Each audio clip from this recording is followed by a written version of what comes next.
Okay, well, slightly different right here. A man we've covered on several occasions, two actually before this. Tom Petty. We're going to be covering Wildflowers. Interestingly enough, guys, we covered Tom Petty once in the 70s, once in the 80s, and once in the 90s. So he's here we getting a go. little King Crimson treatment here. Yeah. He is. He's a 3-decade man right now. And Traveling so. Wilburys, if you count that album. But yeah. Fair enough, yeah. That ruins my theme, Josh. Yes. So we're gonna It's still ignore part of the that. 80s. It's still part of the I'll 80s. cut that out. Well, anyway, Tom Petty Wildflowers. In the opening montage, you heard You Wreck Me, and now you're going to hear a little bit of It's Good to Be. Numbers for us, boss. Wildflowers by Tom Petty comes in at number 180 in the 1990s on Best Ever Albums, number 28 in 1994, number 950 of all time. It's technically a Tom Petty album, not a Tom Petty and the Heartbreakers album, but if you want to lump them all together, it's his third highest rated album on Best Ever Albums, behind 1979's Stand the Torpedoes and 1989's Full Moon Fever, both of the two other albums that we have covered in our podcast. Wildflowers, it did make Rolling Stone's list. It is at number 214. And Tom Petty's ranked number 178 of overall artist rankings, and I'm assuming that includes his work with the Heartbreakers. All right. Well, I will not go back over the part of Tom Petty's bio that we've done before.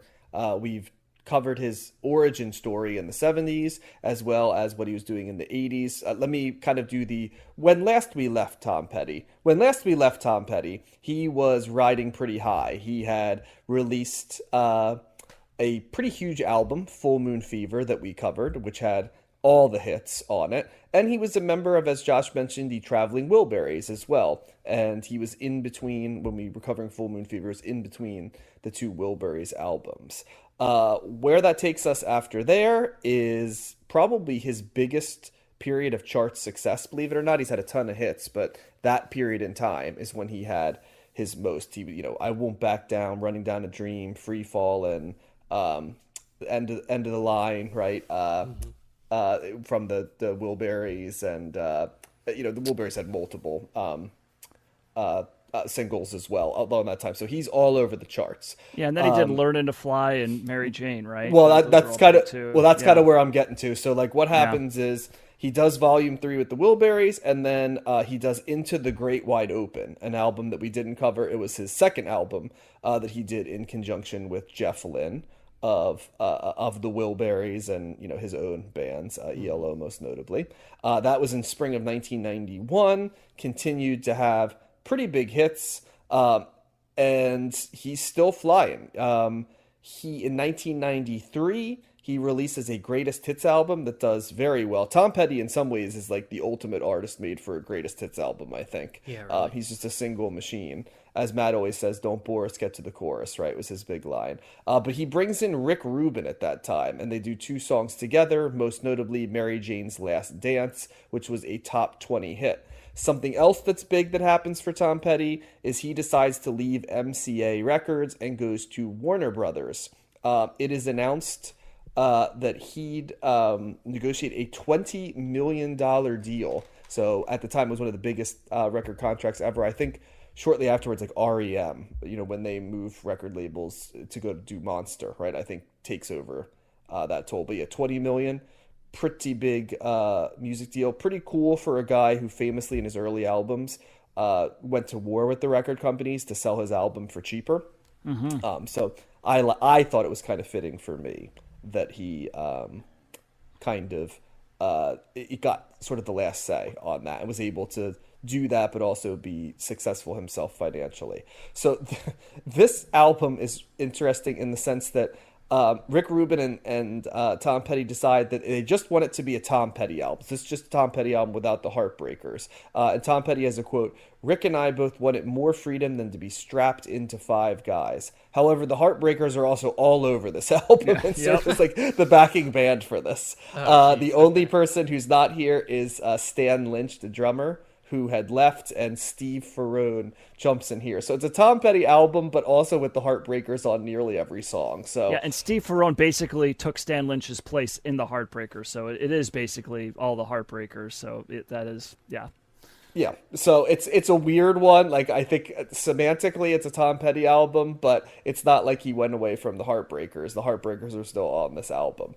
Another interesting fact about this is that it was originally designed to be a double album of 25 songs. However, Yep. Larry Walronker of Warner Brothers says no effing way. Basically, good call because that's way too many songs for any album, and they decided to reduce it to the still very robust 15 tracks. I think the song that got cut that you would be most likely to know is Leave Virginia Alone. It was recorded by Rod Stewart, of all people, the next year, and that's who makes it a hit. It does. A couple other ones were put onto the next album that Tom Petty releases, and She's the One as well, an album he's involved with quite a Yep. bit. Some of the songs end up there as well. So there is an expanded version of Wildflowers as Tom Petty imagined it.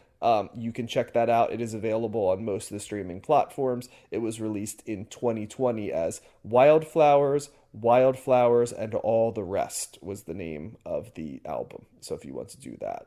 So this was a successful album for Tom Petty. It was pretty well received critically, and it sold extremely well. So he was still continuing to fly pretty well into this point of the 90s. This ends up being the last big Tom Petty album, I'd say. He has some other albums after this that sell reasonably well, but this is sort of the last one. And the last thing I'd say is that the making of Wildflowers has come up again relatively recently. In 2021, there was a documentary called Tom Petty, Somewhere You Feel Free, The Making of Wildflowers. And it's a bunch of archival footage from the recording sessions.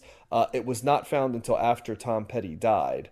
And the film's actually available on YouTube for free. It was released in November 2021. So Josh, if you want to check into that, or I know Matt, you're a Tom Petty head. I don't know if you've seen it or not, but that is available as well. I did not, unfortunately, get a chance to check that out this week. So we've talked quite a bit about Tom Petty. That's a little bit of a primer right there. I do think we're going to be covering him again in single form. So I think most folks listening who are at least aware of Tom Petty know that unfortunately he has passed away 2017 of cardiac arrest.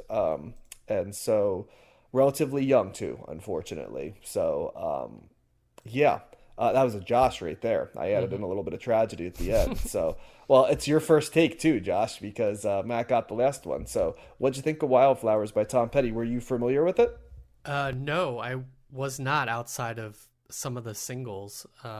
This album kind of blew me away. I always liked Tom Petty. I liked the previous two albums that we talked about, but there was something about this that really just kind of highlighted what a special musician he is, and like how good he is at like crafting songs. I found almost every song on this album enjoyable.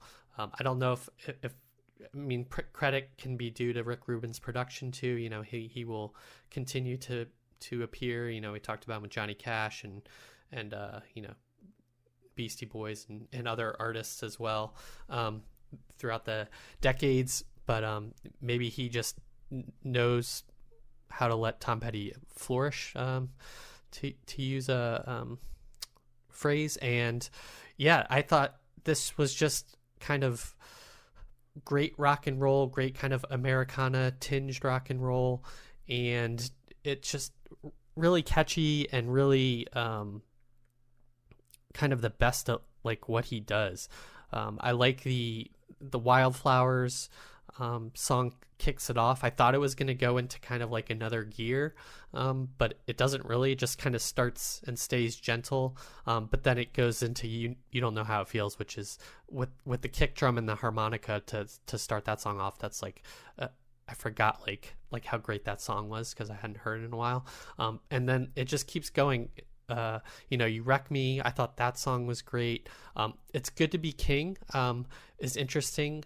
I think I knew that song. That was another single as well, but they bring in strings and cello and piano, and kind of adds this big richness to it. I think the last part is maybe the only part of the song that makes it feel like a little 90s era production. There's something about that sound in that song, but otherwise, I enjoyed that as well. I feel like I got like George Harrison really rubbed off on him in the Traveling Wilburys, because I really got like some Beatles vibes too, with like Only a Broken Heart, and just kind of the way he sounds on the guitar, like the phrasing of some words. Honeybee is when he brings in the blues, this like dirty blues sound too, like on Honeybee and further down in Cabin Down Below. That's a really great sound. Go ahead. How much does Honeybee sound like that Tweeter and the Buddy Man song, or Tweeter and the whatever song from the Traveling Wilburys? So That I was think a Dylan Dylan. might. That was a Dylan. Yeah, I was about to say Dylan Yeah. might have rubbed off on him a little bit too. Yeah, yeah. They're all drawing from the same sources, but definitely that's his way with words on that song, and just the blues beat. Also like the wood block that they use, I think that they hit. It's not a cowbell, it sounds more hollow. That's great. Cabin Down Below, which I mentioned, and then like kind of the jangle guitar in a higher place and Crawling Back to You is just kind of another all-time song. Sorry, I don't really have a lot of complicated thoughts on this one. I just thought this was a really great album, and I was just pleasantly surprised. And I don't know why I was pleasantly surprised. I guess because I always for some reason, I always forget about Tom Petty and his albums and just know him by like singles. Mm-hmm. And then when you hear a full album of him just kind of unleashed it, really just brought it back for me. So big thumbs up. This might be my favorite album of the week, actually. So it's great. Yeah, I have definitely known this album. I got it back in 1994, and this is a very, very frustrating record for me because I am kind of mid on this record. Really? Yes, John's right. I love Tom Petty. Some of my, my favorite Tom Petty, I've always felt like was the first old, right, quote unquote, older act that I really liked. Maybe I think I even started liking Tom Petty maybe before I really started getting into the Beatles even. And a lot of that was because of the singles, mainly from like the 70s and, the early 80s. First of all, I don't think there's a bad song on this record. Okay. It's not like I'm sitting here going like, oh man, these are not good songs. These are all good songs. And some of these songs are very good songs. Yeah. But there's very little on this record that makes me get charged the way I do if I hear Refugee, or if I hear The Waiting, or if I hear even The Losers. A lot of those songs are the Tom Petty songs that get me every time. This one, it's a little bit more. First of all, it's a little bit more mellow, right? The Heartbreaker effect is certainly not on here, even though they're playing on it. But the Heartbreaker feel is definitely not on this record. This seems more introspective. This seems like he's kind of slowing it down a pace. A lot more acoustic Americana stuff, and some very interesting stuff on here too. I mean, Josh, you mentioned all the Wilburys guys, but like a song like "Don't Fade on Me," I'm like, that's Crosby, Stills, and Nash, right? Like the way that they're doing it, the guitar sounds like a Stephen Stills kind of guitar playing.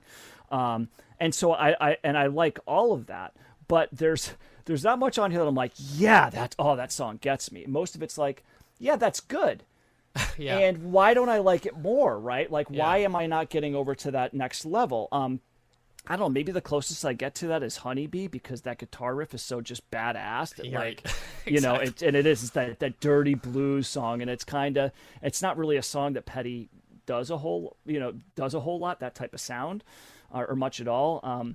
So I really liked that. I think Wildflowers is a really nice song. That's a nice way to open it. And a lot of these songs I do like I like Time to Move On. I like You Wreck Me. I like It's Good to Be King.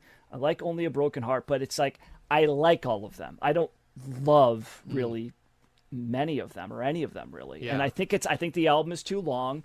I think by the time, and even though Crawling Back to You and Wake Up Time are good, and House in the Woods are good songs, I get bored with this record, kind of. It's really weird, because I think he's a phenomenal songwriter, and I think that he's right. I think there's some really interesting and good stuff on here, it's just, I don't know, guys. I was hoping I was going to feel more of it because I've always Yeah. kind of had that relationship with this record. It's always left me a little eh. And when I've seen him live before, I think I've read in articles, or I think I recall that I've read in articles that this is like his favorite record or one of his favorite records. He really, there's a lot of meaning behind this, and there's, that's why they re-released a lot of the other stuff, because his family knew that, no, Dad, his daughter was like, this is the music that Dad really, meant the most to him. And so I'm glad that it did well, because I love Tom Petty and I certainly want him to be successful. But I don't know. When I saw him live and he would play some of these songs, I'd be like, can you, Wow, even live. can you play? Well, I just wanted him to play the stuff that I really wanted to hear, Yeah, And he yeah. did, he always did "It's Good to Be King," and they always did that really well. But I don't know. It's one of those weird things. It's kind of mysterious a little bit. I don't know if it's just, I want to say the song quality isn't there, because I don't know if I can go so far as to say that. It's just for whatever reason, it's one of those mysterious things with music that it just doesn't hit me the way that I feel like I want it to, or I feel like it should, because this is kind of right in my lane of stuff that I love Americana. I love this kind of music. And I don't know, this leaves me kind of like, I'm mid on this record, guys. It doesn't hit me the way that I would really like it to. So unfortunately, Maybe it just, I don't know, that the energy thing you said, or the fact that he's just in a different phase of life, even compared to those previous albums. Or yeah, something. and I don't even want to go down that road about, like, because it's not really about that. It's just, is the music really hitting with me? Do I want to listen to this album over and over again? And it's just weird, because I heard every song and I was like, yeah, that's a good song. That's a good song. Yeah. But I'm not like, not where you are, Josh, with this. I'm not there with it. So it's just like that je ne sais quoi that's missing. Exactly. Yeah. Yep. Well, it has that je ne sais quoi for me, Matt, because this is probably my favorite Tom Petty album, in all honesty. I think this is I like Tom Petty quite a bit, but this is the album, I think, for me, that's always been where Tom Petty emotionally resonates with me. I think a lot of Tom Petty's other stuff is just really good, well-crafted pop or rock, like that lane that Tom Petty is in. But I wouldn't necessarily say it has an emotional resonance to me. I felt a lot. I think for me, Matt, what this album is for you is what Full Moon Fever is for me. Like, Full Moon Fever's fine, but it always just was very synthetic to me. I just didn't connect. That's Jeff Lynne right there. Yeah. Yeah, Yep. exactly. Yep. And that's how I felt about ELO too. Like, perfectly fine.